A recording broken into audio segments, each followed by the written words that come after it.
한국인 최초의 신부님 김대건, 익산 땅에 오시다. 나바이 성당. 유네스코 세계기념인물 김대건 신부. 1845년 10월 12일 밤 작은 배 한 척이 황산포에 접근했다. 폭풍을 만났는지 배의 이곳저곳이 부서져 있었다. 강물에 반사된 횃불이 멀리 강변에 이르자 몇 명의 사내들이 맞신호를 하고 배 쪽으로 걸어왔다. 바지가 물에 젖는 것도 아랑곳 않고 강물 속으로 성큼성큼 걸어 들어온 사내들은 안대동과 강경 일대에 숨어 살던 천주교 신자들이었다. 그들은 중국 상해에서 사제 서품을 받고 40여일 전에 출발한 김대건 신부 일행을 기다렸던 것. 김대건 신부와 프랑스 신부가 탄 라파엘 호는 중국 상해에서 출발한 뒤 풍랑을 만나 돛대가 부러지고 배 밑창으로 물이 새기도 했다. 바닷길을 필요하다 나바위에 도착한 김대건 신부는 그리운 조선의 땅에 입을 맞췄을까. 나바위 성당이 세워지기 전 화산에는 절이 있었다. 바닷길을 떠나는 뱃사람들의 안녕을 빌었을 그곳엔 마애불이 새겨져 있었다. 옛날부터 민중의 간절함은 종교를 가리지 않았다. 그래서 나바위에는 불교와 천주교의 간절함이 한자리에 모여 있다. 금강은 도도하게 흐르며 천주와 부처의 동거 생활을 바라본다. 억새가 무성한 강변 사이로 한때 바닷물이 밀려왔다 밀려갔다. 화산의 정상에 세워진 망금정이 금강을 무심히 굽어본다. 최근 충남 당진시는 김대건 신부 탄생 200주년을 맞이하여 기념 행사 준비에 바쁘다. 2021년 유네스코 세계 기념인물로 김대건 신부가 선정된 것이다. 유네스코 주최로 전시회와 국제학술 심포지엄이 열릴 예정이다. 그런데 정작 김대건 신부가 업적을 남긴 것은 익산의 나바위 성당이다. 당진시에서는 김대건 신부의 출생지라는 의미 외에 특별한 행적이 남아있지 않다. 김대건 신부의 짧고도 굵은 여정이 익산에서 비롯되었음을 세계에 각인시킬 필요가 있다. 그런데 지자체와 교단에서는 의외로 조용하다. 최근 동학운동 기념일 선정과 관련해서 정읍, 고창, 김제의 지자체가 각축을 벌였던 것과 비교됐다. 조선시대 강경은 충청과 호남을 아우르는 서해의 중심이었다. 한국인 최초의 천주교 신부님인 김대건 신부가 첫 발을 내디딘 나바위는 조선 3대 포구인 강경에 인접해 있다. 금강을 굽어보는 옥녀봉에는 위급한 소식을 알리는 봉수대가 있었고 세곡을 모으던 조창이 있었다. 호남과 충청 지역에서 모은 세곡 1만석이 용안, 성당, 웅포의 조창을 통해 한양의 경창으로 갔다. 김대건 신부 일행이 나바위에 들어온 것도 이러한 수로교통의 이점 때문이었다.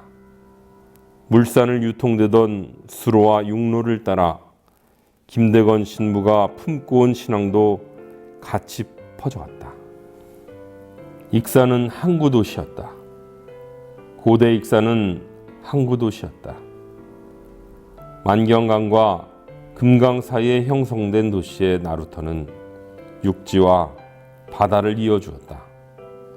고대부터 발달한 수로교통을 따라 물류와 문화가 이동했다. 그 가운데 천주교의 도래가 있었다. 이러한 지리적 요건은 익산 사람들의 성향을 개방적으로 만들었다. 기름지고 넓은 평야지대와 외부 세계를 연결하는 수로교통을 따라 선진 외래 문화가 들어왔으며 그 길은 외부인의 침략에도 사용되었다. 익산 사람들에게 풍요는 또 다른 고난이었다. 동양 최고의 사찰 미륵사지가 익산 땅에 건립된 것도 오랜 전쟁으로 피폐해진 민중의 간절함을 종교로 승화시켰던 것. 웅포의 용왕제와 성포의 별신제가 성행하게 된 것도 포구에 사는 사람들이 바다에 대한 두려움이 낳은 종교적 친화성에 기인할 것이다. 강경은 조선의 3대 시장이자 3대 항구였다. 대동강 이북의 물산을 유통시킨 평양이 북쪽 최대의 시장이었다면 강과 평야에서 나온 농수산물과 공산품들로 인해 강경은 남쪽 최대의 시장이 되었다.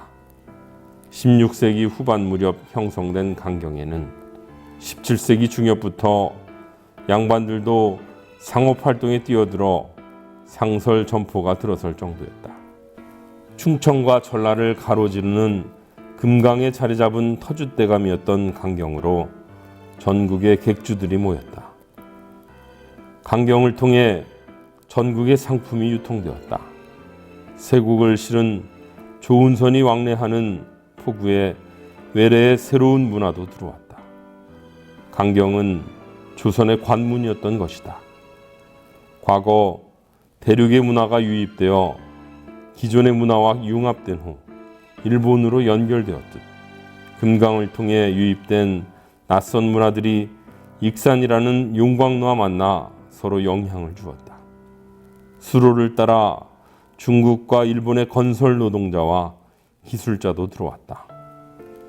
한국 천주교 선교의 1번지 나바이 성당 건축에 한중일의 문화가 섞이게 된 이유이다.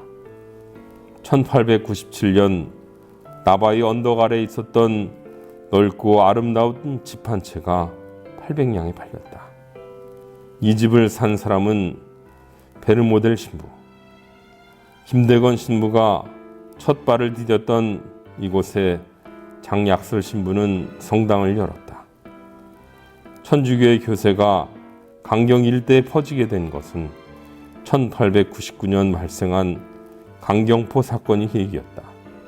한 신자가 경제적 문제로 법적 소송에 휘말렸는데 장약설 신부가 관여하여 석방시키게 되자 성당의 위세가 높아졌다. 천주교 포교가 수월해지면서 입교자들도 늘었다.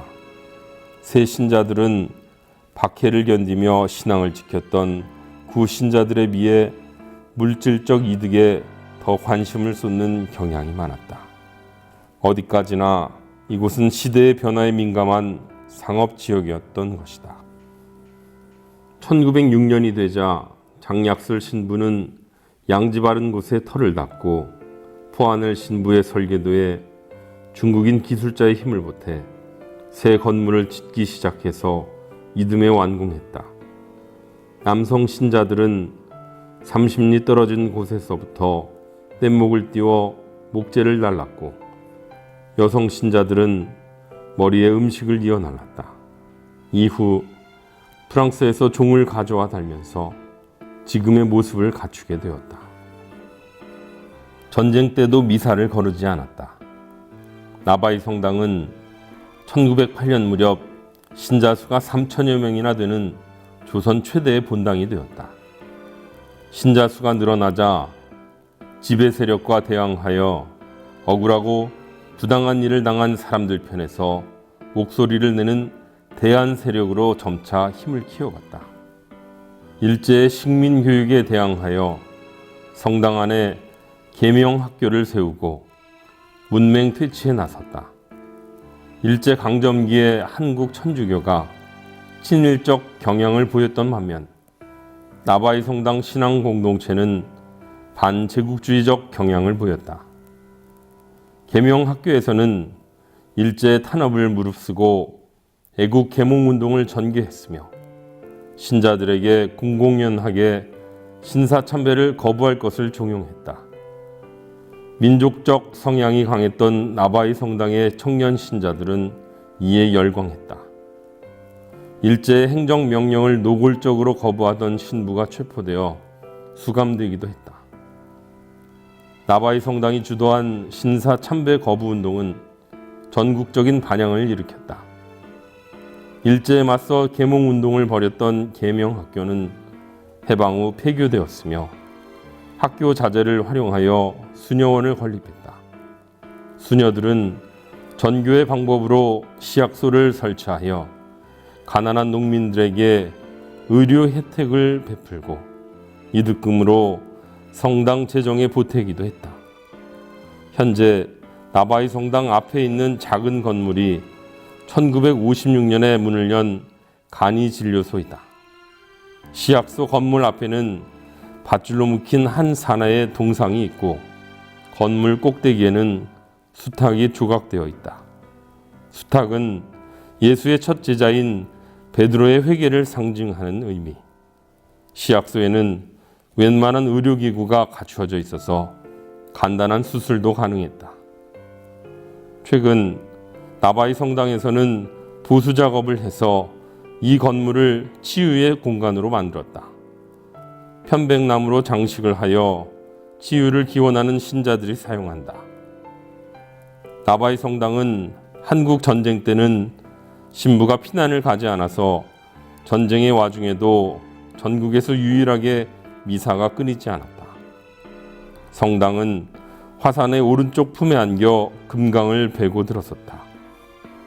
화산으로 오르는 길의 입구에 김대건 신부의 동상이 있다. 동상 옆으로 난 순례길을 따라가면 봉수대 모양으로 돌을 둘러싸은 김대건 신부 순교비가 있다. 김대건 신부의 나바위 상륙 110주년을 기념하여 쌓은 순교비다. 김대건 신부가 타고 온 배의 크기와 비슷하다고 하는데 레저용 낚시배의 크기여서 중국 상해를 떠나 바다를 건너오기엔 위태로웠을 것이다. 성당 건축을 읽는 코드 3과 8. 처음 성당 건물이 지어졌을 때는 흙벽의 기와 지붕에 마룻바닥이 전부였다. 그러나 1916년 종각을 증축하고 벽돌 건물로 개조하여 지금의 모습이 되었다. 성당 앞에는 고딕 양식의 3층 수직 종탑을 세웠다. 지붕과 벽면은 처음 지어진 목조 한옥 형태다.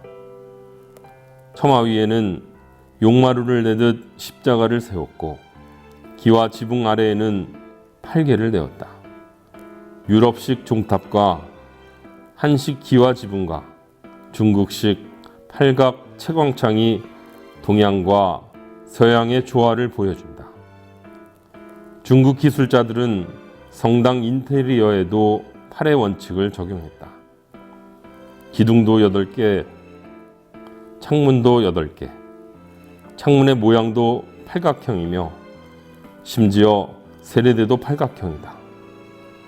중국인에게 8이라는 숫자는 복을 부르는 상서로운 숫자이기 때문이다. 주역의 팔개를 상징하는 팔각 채광창에서 스며든 햇빛이 성단 곳곳에 깃듯 8의 코드를 찾아 상서로운 기운을 비추라는 의미다. 반원형의 출입구 안으로 들어서면 신을 벗고 들어가는 마루가 보인다. 처음 성당을 지었을 때 30리 밖에서 금강으로 옮겨와 다듬어 깎은 마루다. 여기서부터 제례를 지내는 신성한 장소까지 3등분으로 나눠져 있으며 신자들이 앉는 장소도 3등분되어 있다. 세속의 공간과 신의 공간이 각각 3단계로 구분하여 삼위일체 신성한 분위기를 만들어낸 것이다. 성당 내부 벽면에는 예수의 순환을 기억하는 십자가의 길이 14개의 기도처를 이루고 있으며 신자들이 앉는 긴 의자가 8개의 중앙 기둥으로 분할되어 있다. 예전에는 이 기둥 사이로 칸막이가 있어서 좌우를 분리시켰다. 이 때문에 전례를 할 때 남녀 신자들은 서로를 볼 수 없었다. 남녀 구분이 엄격하던 시절이었다. 신성한 제례 공간도 성인의 공간인 제대와 사제의 공간 그리고 성체의 공간으로 구분되었다. 성당 끝에는 나무로 짠 오래된 제대가 놓여 있다. 초기 교회에서 사제들이 신자들에게 등을 돌린 채 미사를 집전했던 흔적이다.